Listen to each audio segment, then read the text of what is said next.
my name's Annette, and you might know me on social media as Nettersplays. Well, today I'm going to go over the games that I acquired and my first impressions of them for the month of October. So I managed to get 11 games, and out of those 11 games, I managed to play 9 of them, so that's really good. I didn't get to play 2 of them, but that's okay. I'll just give you my first initial impressions of them as far as the artwork and such, and then I'll get into detail on the games that I did get to play. So let's get to it. So the first game I'm going to talk to you about is this game called Notre Dame. And it's by Stefan Feld. And if you don't know already, I'm a big Stefan Feld fan. And I'm glad to add this one to my collection. So this is a card-based game where you're picking actions on the cards and you're hiring people in the city of Paris and you're trying to kind of upgrade your prestige. It's pretty familiar to other Euro games that I've played as far as that kind of description, but one cool thing that I thought was neat about the game were these big, huge boards or tiles. And so, according to the number of players, which it plays 2 to 5 players, you pick out a certain amount of these and then you lay them out in a certain array. And then you play with that board. So it's a modular board depending on players. So I thought that was really interesting. And so I don't have too much to say about it, but I am looking forward to trying it out. So that is Notre Dame. So another game that I didn't manage to play, but I got in October, is this game called German Railroads. Now, this game is an expansion to an already great game that I love, which is called Russian Railroads. And Russian Railroads is an engine builder game, literally, and actually mechanically, because it builds up a bunch of points throughout the game.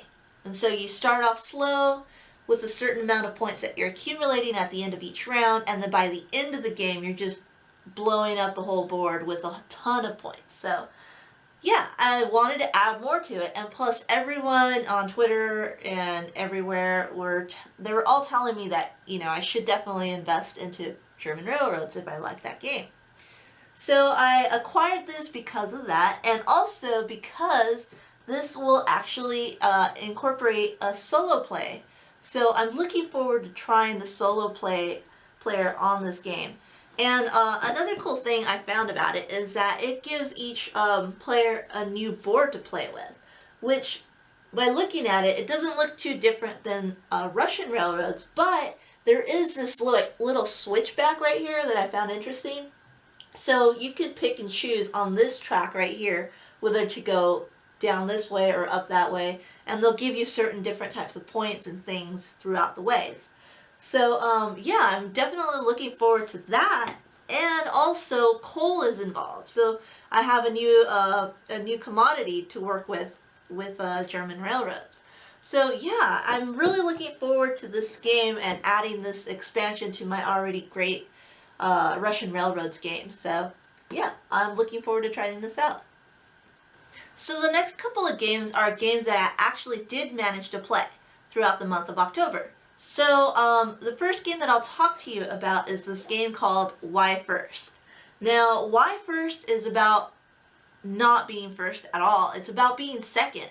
So if you're always playing these games and you manage to never score first place, or you're always so close but you're always second place, well, this game might be for you because it's all about being second place. And it's a really cool little opener. It's a filler game. It's a game that you start the night off with and just have a lot of silly fun. And it's not a long game at all. It plays between 2 and 6 players. And this is the board. You basically start with this little tiny board, you have a couple of little pieces, and then you have all these different cards that you get to play. So, and that's it. And all these cards, what you're doing is, they have these different values. So I'll show you, like this one for example, is a +3 value. Or this one right here is like a +4 value. And then amongst these cards, there's some cards that have negative values. So then what you're doing is you have a hand of cards, and then you get to pick a card, and then you go ahead and play it. but you're going to toss these cards in different players' directions. You can even toss it in your own direction. But when you play it, you're actually either advancing them or you're making them go back a certain amount of position points on this track. And so what you do at the end of the round, you're going to figure out who is first, and then you're going to figure out who's second, because the person that's in second place on the track right here after the first round, well, they're going to score the points wherever they're at. So sometimes they can get positive points, or sometimes they can get negative points. So it's a really simple game to just throw at people and just say, let's play this, and just deal them out cards, explain it as you go, and they get really into it. I played it with 6 players, and it was just completely random. So it's a game that I really enjoyed as a party game, simply because it's quick. So I can easily like pick this game up and just play it really quickly and just kind of set the mood for the rest of the night. Where it's just silly, it's just everything's gonna be fun, like nothing so serious where you have to be first or anything like that. It's just for, you know, you're just hanging out to play a game. So yeah, I really enjoyed Why First. So if you ever get a chance, or if this appeals to you, you should check it out. So another party game, I know, I never get party games at all, but another party game that I actually acquired is this game called Wits Wagers.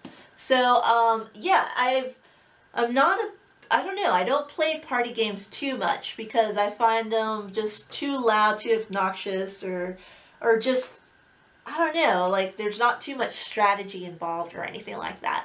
And but I really enjoyed this game. I managed to play this last month, and I thought, oh, okay, well, this game was actually a lot of fun. And this game is about, it's a trivia game, but it's not about you knowing the answers. It's about you making bets on who you think knows the answers, or who you think is the closest to. It's kind of like Price is Right, pretty much. So if you're a fan of The Price is Right, well, you might be a fan of Wits and Wagers. So I liked the game a lot, and I picked it up because I enjoyed it. And so what it comes with is, it comes with this like kind of this betting track or board, and everyone's going to get these like little cards where they can go ahead and pencil in their answers. They're all numerical answers. And so everyone's going to have these cards that have, or one person's going to go ahead and read the question, and everyone's going to try to figure out who knows the answer, or write down an answer that they want, and see who can get closest to it. So that's the first phase, is writing down your answer. The second phase is putting chips. So you're going to be making bets or wagers on who you think is the closest to the correct answer, without going over, of course.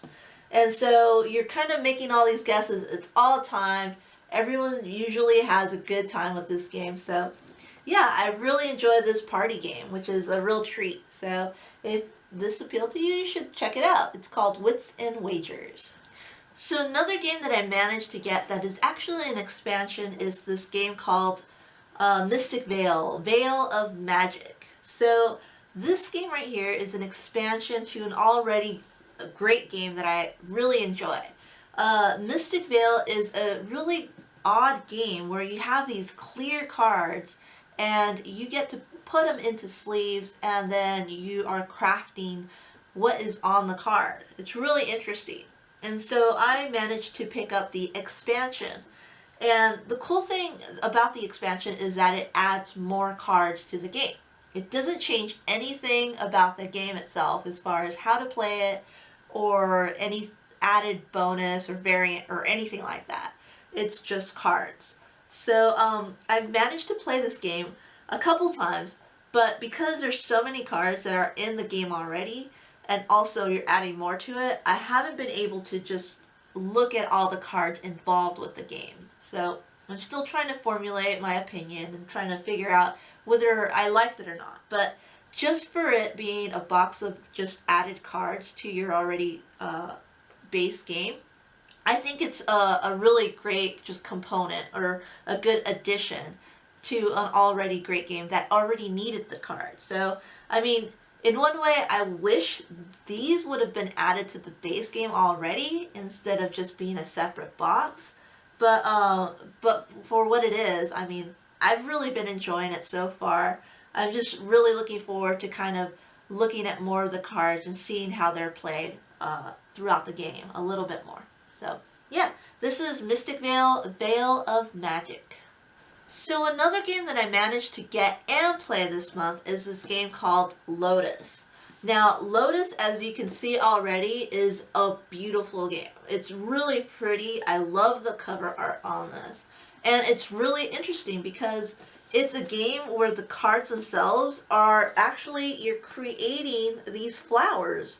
So it's really pretty on the table when you're playing this game. But the mechanics of it is you're just basically set collecting. You're putting down cards in front of you.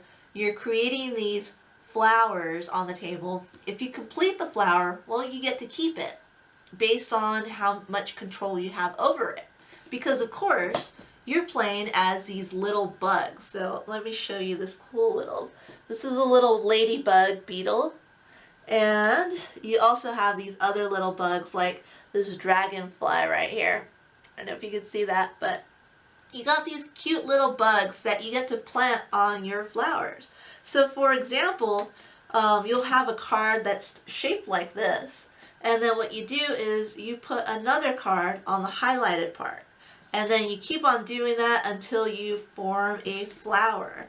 And so if you complete this, and if you have points or bugs on them, you'll get to keep the flower. And then whoever has the most points or flower petals at the end of the game wins.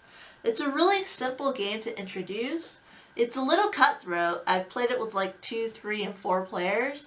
And yeah, it really appealed to me a lot. It's really pretty. It's a game that's really casual and really nice to play with. And it's not something where you're going to break your head over. It's just a really nice casual game that you can play and have a lot of fun and just looking at the cards themselves and just interacting too casually with other players. So yeah, if you haven't heard of this game, you should definitely check Lotus out. So the next game I got off a Kickstarter, and I think it's really beautiful. It's called Karmaka. It's a 2 to 4 player game. It plays in about 30 minutes or so. It's card based, but what I really enjoy about this game, besides the artwork itself, is the gameplay, what it's based off of. It's based off of karma. So whatever goes around comes around is pretty much what this game is based off of. So you have these different cards that you're playing with. There's different types. There's these red cards, which are kind of like spiteful vengeance. You play those against your opponents. You also have these type of blue cards, which are beneficial towards you. And also these green cards, which could be good or bad too. So you have these wild cards as well. So the artwork on these are really pretty, and what you have on these cards are basically the number values on them. You play them for their value, or you can play them for their ability. Now, some of these cards have special abilities where you're kind of attacking your opponent, but if you play it for its ability, say if I play this spiteful card, it says ruin 2 random cards from a rival's hand. So if I do something really bad like this to my opponent, then they are given the option after I use it to either keep that card for themselves for the next round, or to just go ahead and say, no, I pass. So, so if you play a bad card on your opponent, a really mean card at least, then that opponent is given the option to play it, potentially play it against you next time. So it kind of gives you that feeling where, oh, should I play it against them? Because it's good for me, but then I'm offering something really good for them as well. So you're kind of left in this bind where you're trying to figure out, you know, is it really worth playing the ability or not? So in this game too, what you're trying to do, which is a really cool idea as well with the concept of karma, is that you have this karmatic ladder that you're climbing, and you have, of course, these little Buddhist meeples that you start off at the bottom as a dung beetle, and then you move your way up the karmic ladder. And eventually, you'll try to find transcendence on the top. So what you're doing is you're trying to gain certain values. If you obtain that value at the end of the round, well, you move up. And then whoever reaches 7, the value of 7, will reach Transcendence and win the game. So I thought it was a really cool concept, and I got to play it as a 2-player game, and it was really good. Actually, I really enjoyed it. It's a lighter casual game, but it also has this little twist with the card play, and so I really enjoyed it. I'm kind of curious to see how well it plays with maybe 3 or 4 players.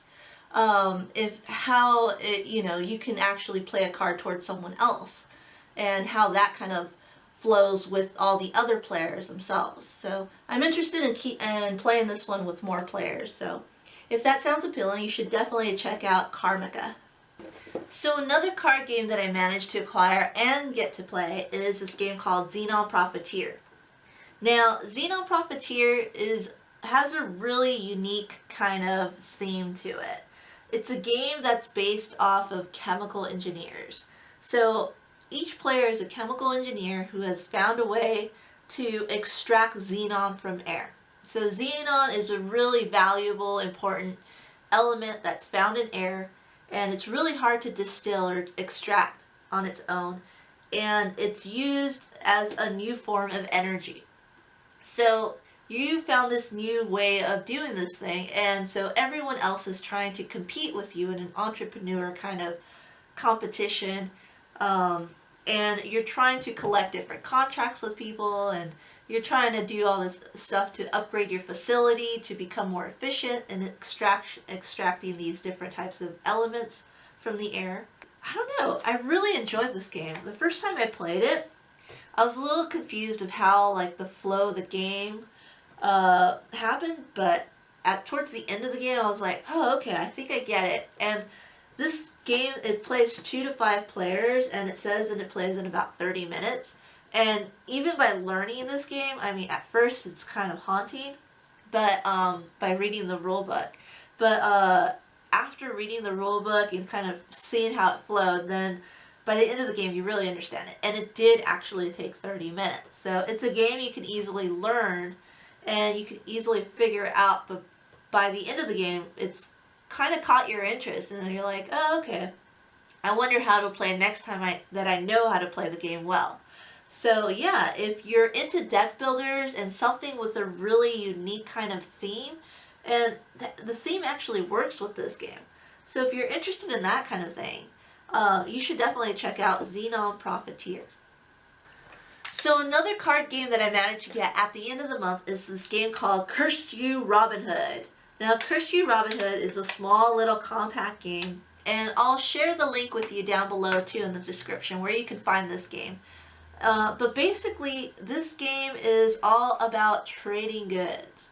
So you have all this deck, you have a certain hand, you're going to play a card, and based on what that card is, the good or the value, you're going to be trading and stuff. You have these certain targets on the card too. So the higher the value of the card, the more targets there will be. So another thing that's going to be on the table are these different legend cards. So these different legends, for example, Will Scarlet, she'll play high. So she'll have a card in front of her that's face up and everyone can see what it is. But if she draws the other card and if it's higher, she'll play that one instead. So you're not too sure if her card that's seen is going to be played or not. So it's kind of an interesting, kind of unique little twist on trick taking, because you have this false player playing along too. Another cool thing that I found about this game is that it's a 1 to 6 player game. So I'm not very good with trick taking games at all, and I know this game isn't too trick taking, but it's more or less like trick trading.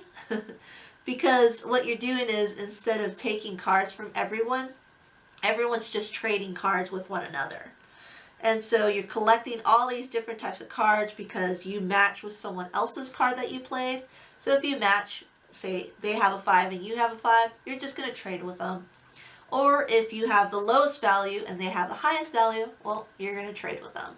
So you're just trading a whole bunch of cards throughout the game. It's pretty random, it's pretty silly, And then at the end of, once everyone has played their cards, then there's a phase where we're all going to curse Robin Hood, because whoever has the most targets of a certain type of good at the end of the phase or at the end of the round, they're going to yell, "Curse you, Robin Hood." And they're going to yell, "Curse you, Robin Hood," because of course Robin Hood likes to steal from the rich and give to the poor. So if you have too many targets on your head of a certain good, well, all the cards are going to go away. So you can't add those points to your hand or to your score. So yeah, it plays a really interesting twist where you don't want to get too many targets on your head, because you'll be cursing Robin Hood at the end of the game. But yeah, it's a really cool like trading kind of mechanism, and I really enjoy it because of the solo play too. So it plays 1 to 6 players, and it has a solo variant to it, so which is good for me because I suck at trick-taking games, and this is a good way for me to practice and kind of learn how to play this game a little bit better, so that next time anyone plays this game with me, then hopefully I won't suck that bad. So yeah, if you're interested in getting this game, I'll leave a link down below where you can find it, but that is Curse You, Robin Hood. So another game that I also managed to get is Imhotep. So I got Imhotep because I heard this is a really cool, cool little game that I can play that's not too hard, that's easy to introduce to people. And it also has a variant where you can make it a little bit difficult, a little bit more advanced too. So these are the cubes that come in the game. And I don't know if you can see that, but they're pretty chunky. So these are probably like the biggest cubes I've seen in a game. But what you're doing with them is you're basically an architect in Egypt, and you're trying to build these different pyramids, these different monuments throughout Egypt. To do so, you have these different ships. So you have these ships right here where you can put your cubes on them. So once you place a cube on a ship, you can place it on the front, the back, or wherever you want in the middle. Once you place it, there it is. Another player can also add to that ship, and another player can add to it as well, and then another player can decide to add to it or just ship this along. So if you ship it along, you can make the boat arrive to a certain place, like say for example the temple or at a pyramid location. So these ships are going to come along, they'll connect to these different areas, and then you get to set those cubes that the ship travel to and set them along in certain ways. And so you score points at these different locations according to like what it says basically on these little grids or whatever. So it's really cool because you have small ships, you have big ships, you have a whole array of ships, and you get to set the cubes on whichever ship you want.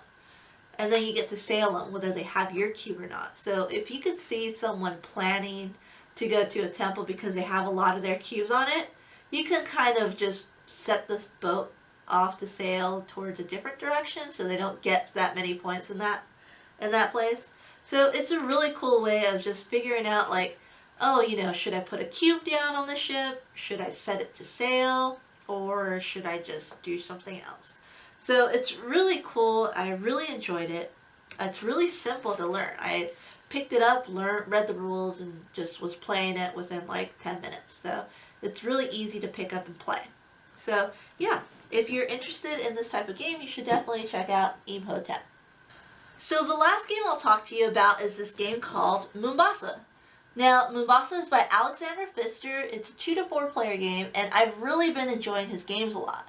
This is a game that's a little bit more heavier. It's a game that is a little complex. It has a lot of strategy in it, and so if you're looking for something that's really breaking your head and that you really enjoy that, you should look into this game. But what I first really enjoyed about this game right off the bat is the rulebook, where it actually acknowledged the theme.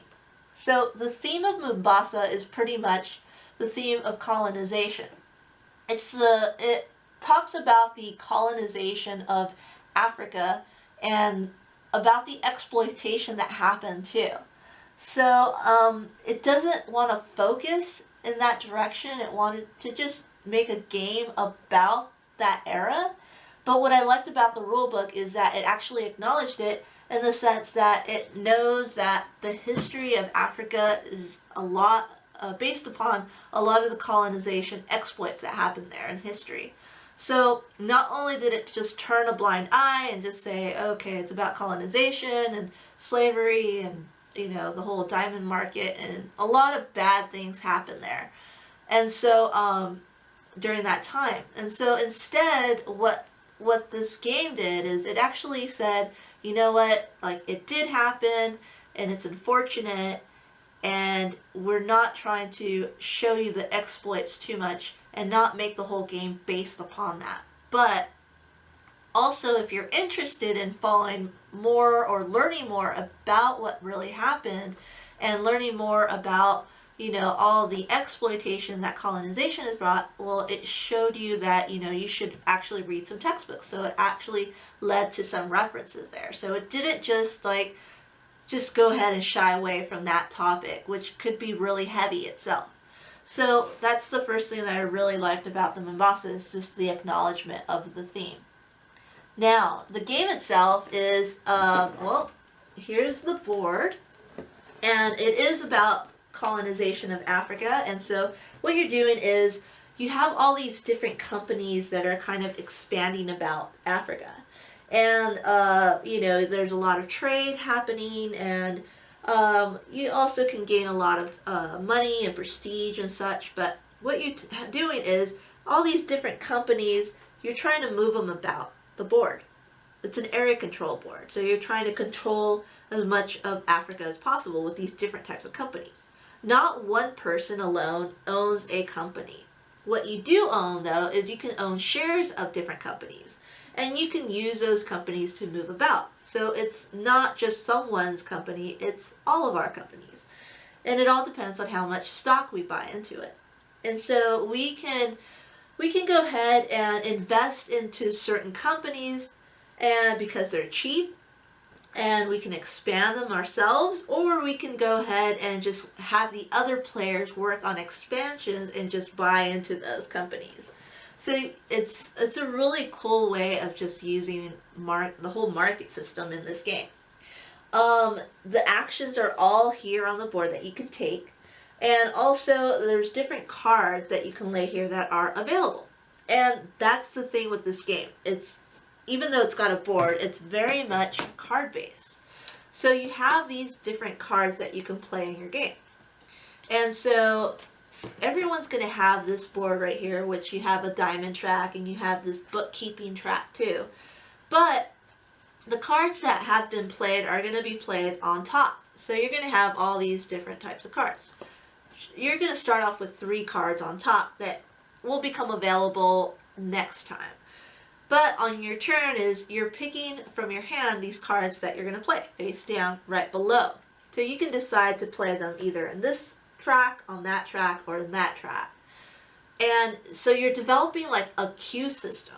So if you play it on this side, once you play the card, then at the end you're going to go ahead and play it in that queue. So it's really interesting because you're setting the cards that you could potentially play in the future by assigning them in different locations this turn. It's really neat because it uses that queue system that I've never seen before. I've seen cards like queue systems in different games like Kashgar, but not like this involved, because it has the board and it has area control and it has stock markets and such, and you can have all these different types of actions. But that's one cool thing that I really found about this game, is the whole queue system that it has.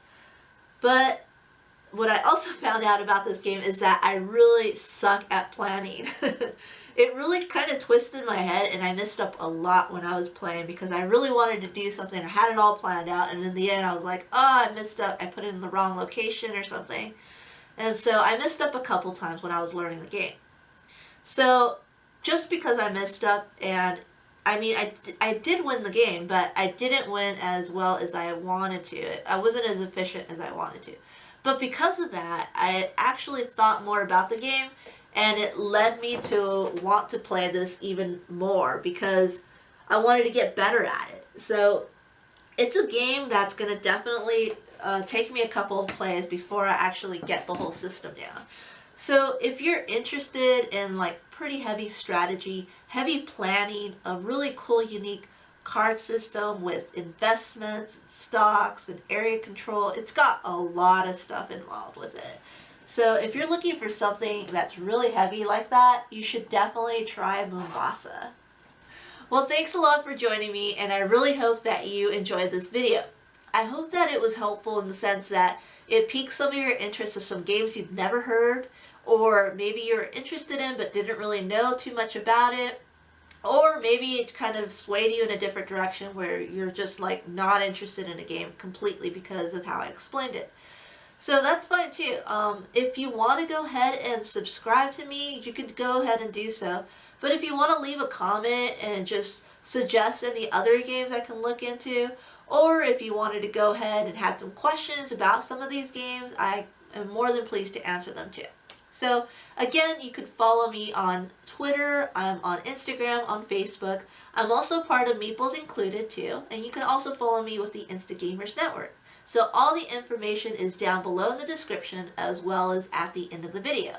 So thanks a lot for watching, and I'll see you next time. Bye.